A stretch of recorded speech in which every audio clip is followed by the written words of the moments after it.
Take the world, but give me Jesus, sweetest comfort of my soul.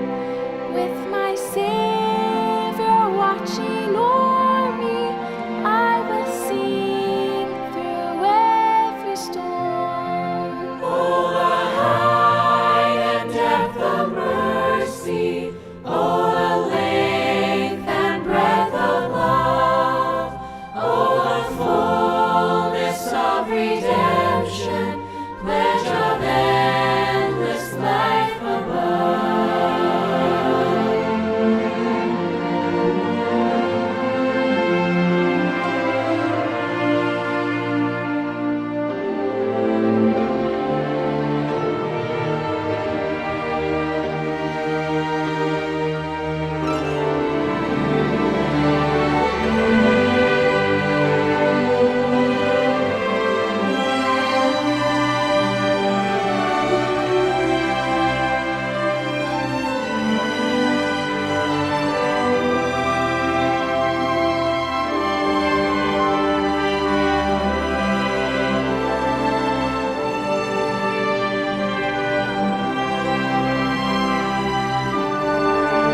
Take the world, but give me Jesus. In His cross my trust shall be, till with clear and brighter vision, face to face my Lord I see. Oh, the height and depth of mercy, oh, the length and breadth of love,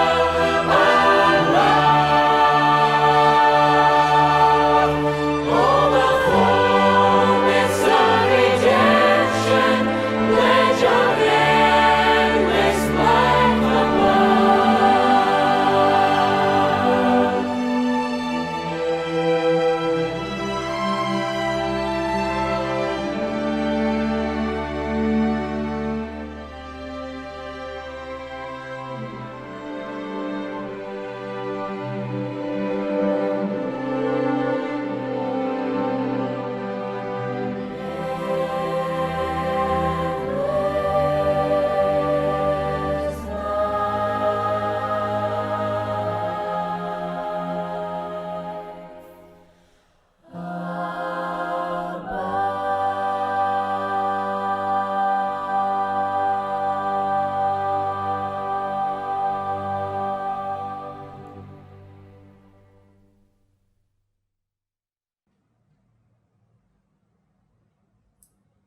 Salam pertemuan untuk saudara-saudari dimanapun Anda berada pada ketika ini. Kita bersyukur kepada Tuhan karena kita boleh bertemu lagi di dalam sambungan pelajaran kita pada 2 minggu yang lalu. Dan pada hari ini kita akan melanjutkan topik pembelajaran kita tentang kehidupan. Namun sebelum itu, mari kita bersama-sama di dalam doa. Bapa kami dalam kerajaan sorga, kami mengucap syukur dan berterima kasih oleh karena kami boleh berbakti kepadamu pada malam ini. Bimbing kami, tolong kami supaya kami boleh mengerti pelajaran pada malam ini. Di dalam nama Yesus kami berdoa. Amin. Saudara-saudari yang diberkati Tuhan, Alkitab penuh dengan simbol yang mengajarkan tentang kehidupan di dunia ini adalah masa yang singkat, bersifat sementara. Jangka hayat kehidupan digambarkan sebagai kabus yang sekejap ada dan sekejap tidak ada.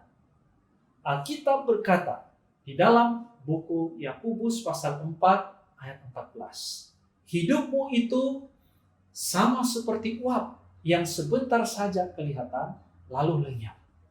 Ini memberitahukan kepada kita bahwa jangka masa kehidupan kita di dunia ini terlalu pendek. Maka dengan itu, jika kehidupan kita ini sangat singkat, maka activity dan juga tugasan turut menjadi bersifat sementara. Ayub 8 ayat 9 mengatakan, karena kita ini dilahirkan semalam dan tidak tahu apa-apa. Hari-hari kita di bumi seperti bayang-bayang.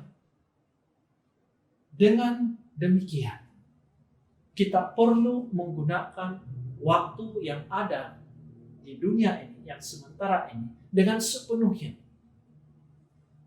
Kita harus ingat, ada dua perkara yang penting yang harus kita pahami sementara kita di dalam dunia pada ketika ini.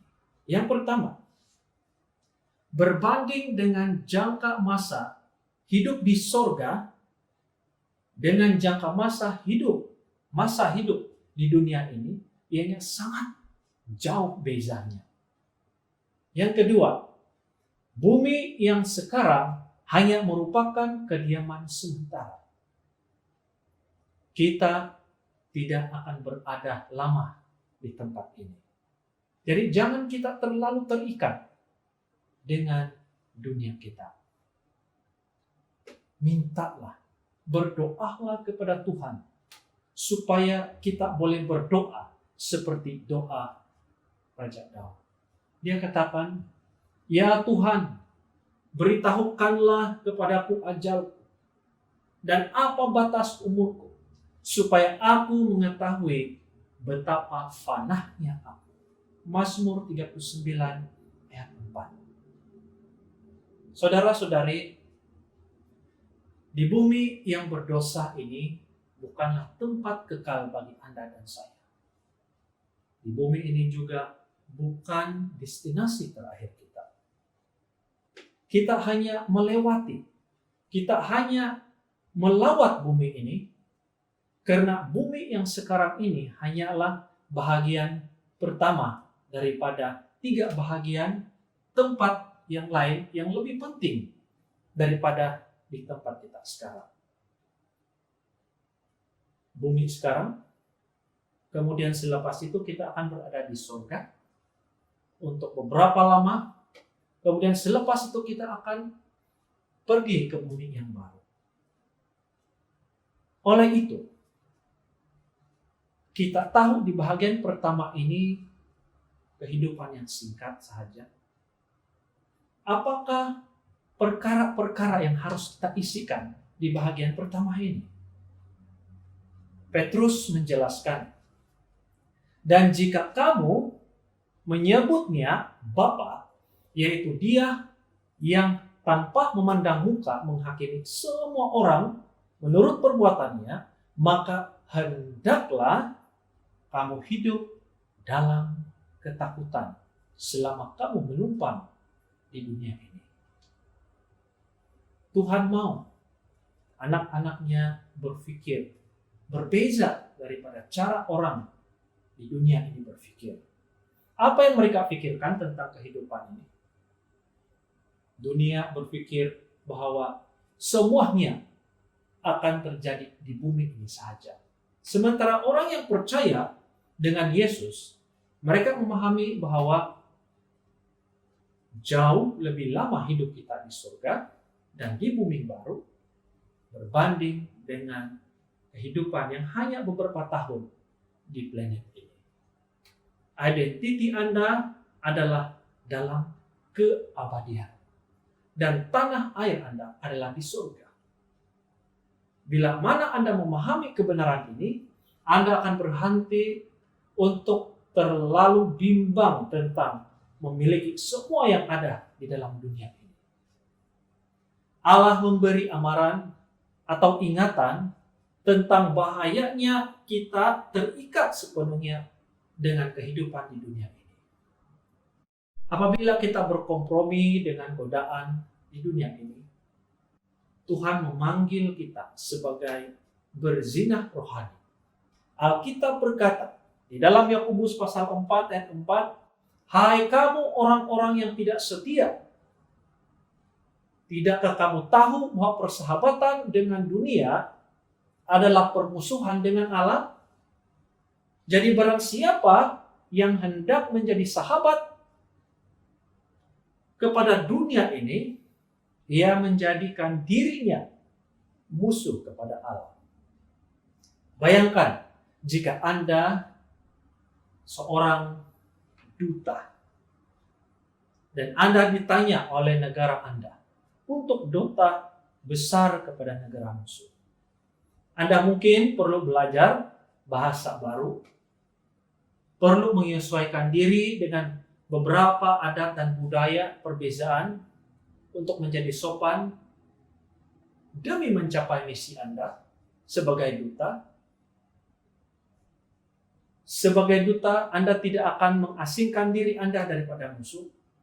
Untuk memenuhi misi Anda perlu berhubung dan berkaitan dengan mereka. Tetapi andai kata Anda begitu selesa dengan negara asing ini, Anda akan jatuh cinta dengannya, memilih untuk terus tinggal di dalam negara tersebut. Kesetiaan dan komitmen Anda telah berubah. Peranan Anda sebagai duta berubah daripada mewakili negara asal. Anda mulai bertindak seperti musuh dan Anda sudah menjadi pengkhianat kepada negara di mana Anda wakili. Alkitab mengingatkan kepada kita bahwa kita adalah duta Kristus. Malangnya, saudara-saudari, ramai orang Kristen telah mengkhianati raja mereka dan kerajaannya.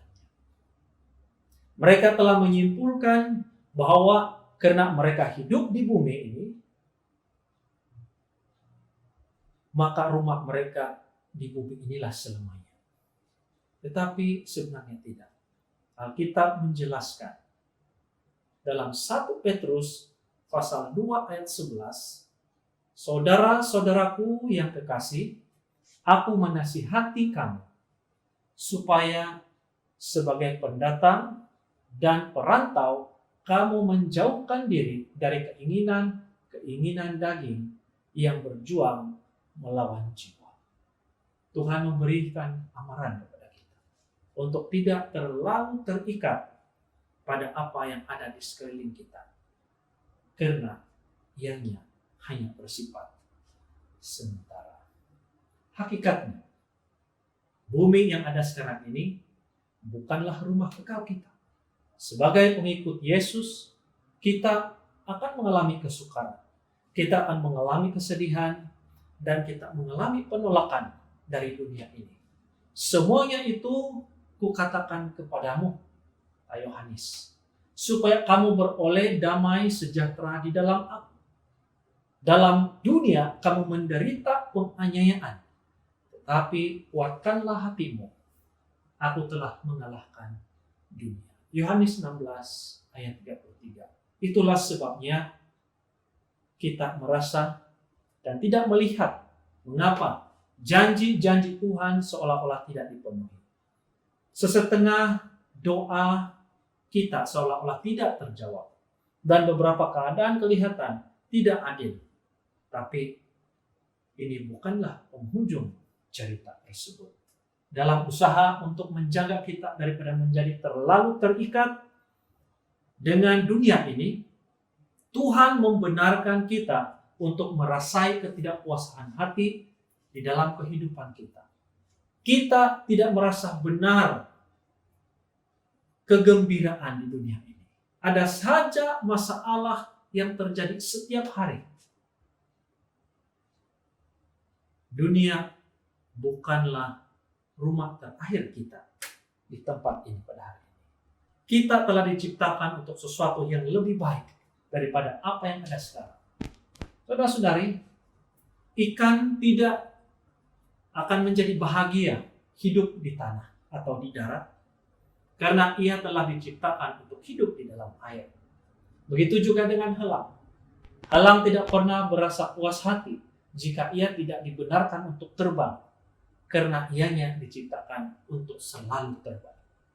Anda tidak akan merasa benar-benar berpuas hati di bumi ini, karena Anda telah diciptakan untuk lebih daripada itu.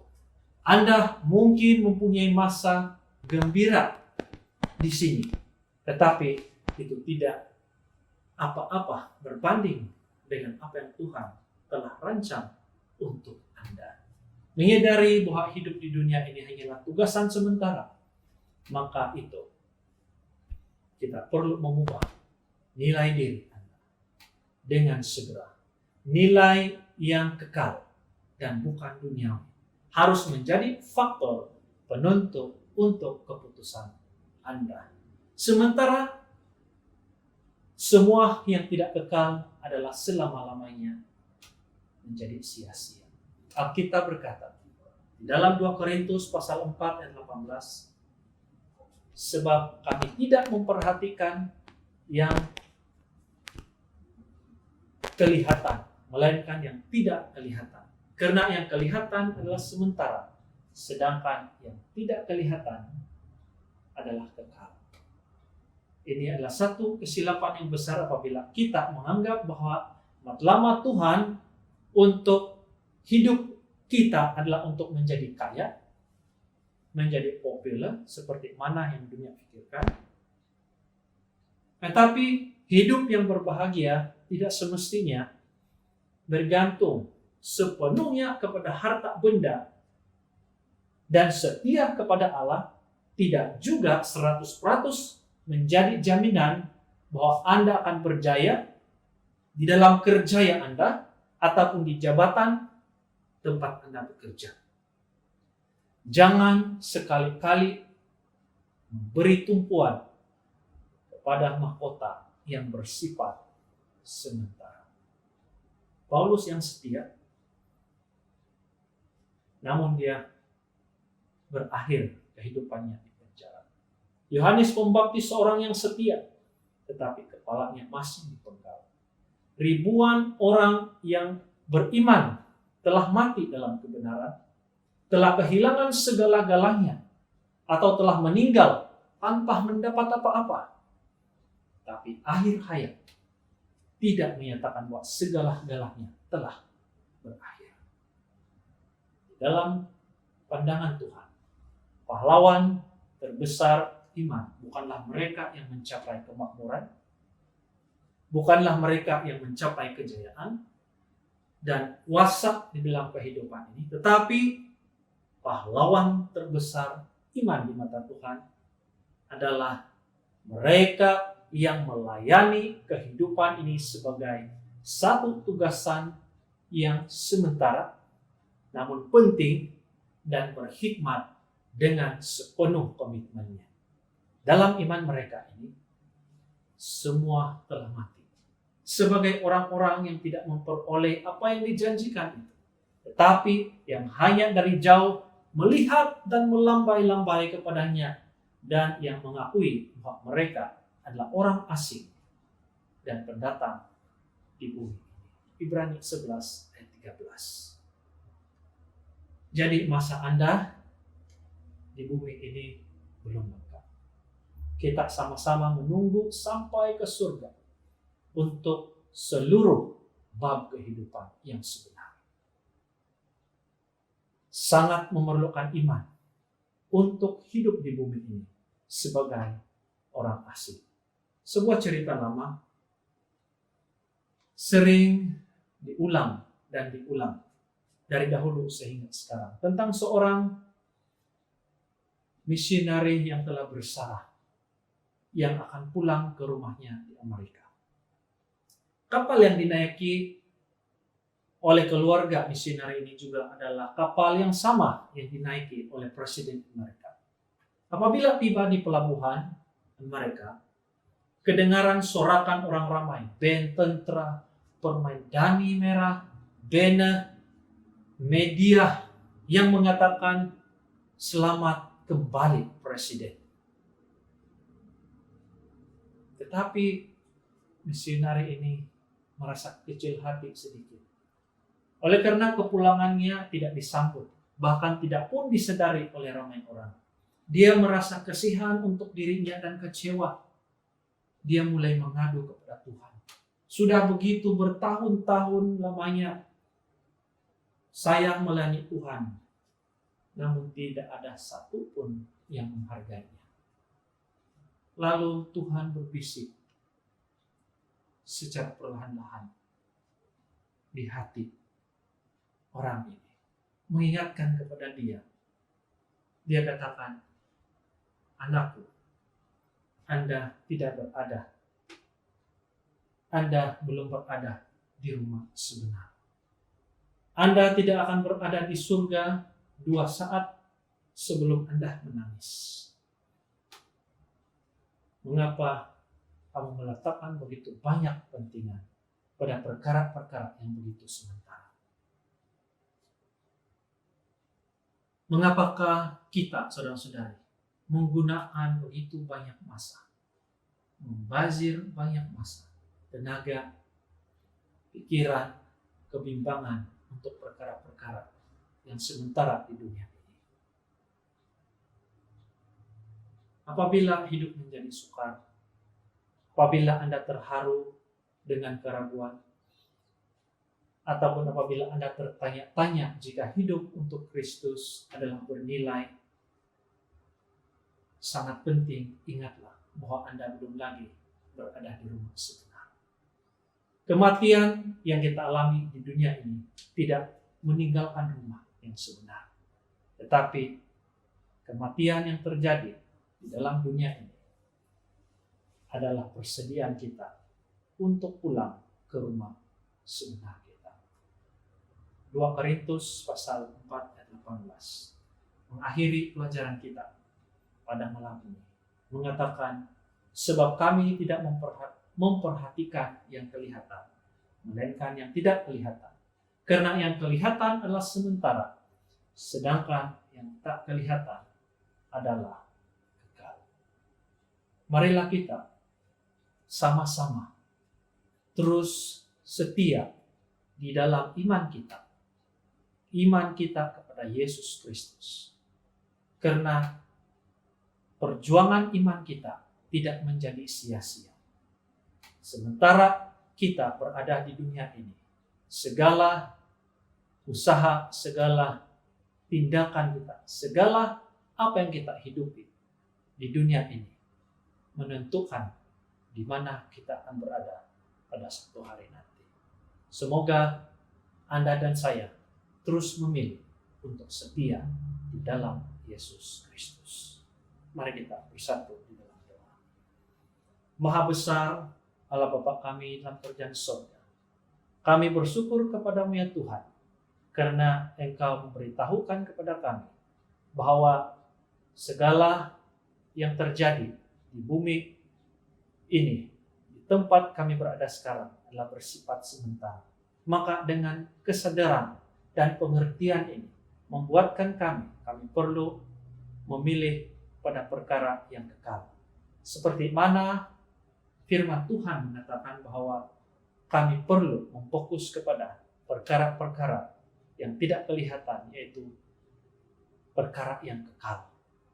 Sementara kami hidup di dunia ini, biarlah kami boleh menghidupkan iman kami kepada Yesus Kristus. Terima kasih Tuhan sudah memberkati kami pada malam ini. Di dalam nama Yesus kami berdoa. Amin.